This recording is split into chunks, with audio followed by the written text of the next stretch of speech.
Well, today was all about gun reform. It was a long day of testimony. We're talking about a package of bills introduced, each their own bill relating to some type of what the governor calls common sense gun reform. It is an old debate that has been reinvigorated here in Olympia.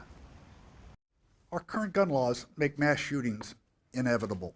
During a break in testimony, those personally impacted by gun violence spoke out. Without assault weapons and high-capacity magazines, I believe our daughter would be alive today. One of many voices urging lawmakers to consider several proposed state laws that would curb the use of so-called assault rifles. You know, I feel quite confident that the Senate Law and Justice Committee is going to report out the ban on high-capacity magazines. Lawmakers want the number of rounds a rifle's magazine can hold reduced to 10.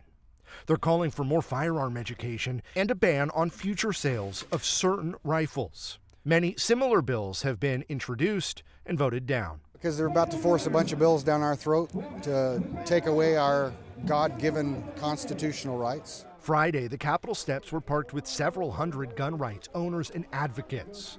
They feel that the passage of these types of laws would be unconstitutional, flying in the face of the Second Amendment. They're trying to label us all. One of the most prominent voices, Washington Rep. Matt Shea. We should never back down. We should never quit. We should never give in to those that want to destroy our Constitution. Democrats are leading the charge for what they call common sense gun laws. And those Democrats have the majority in Olympia.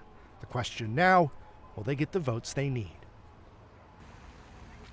More testimony on the books for tomorrow. This time it'll be in front of the House's Civil Rights and Judiciary Committee.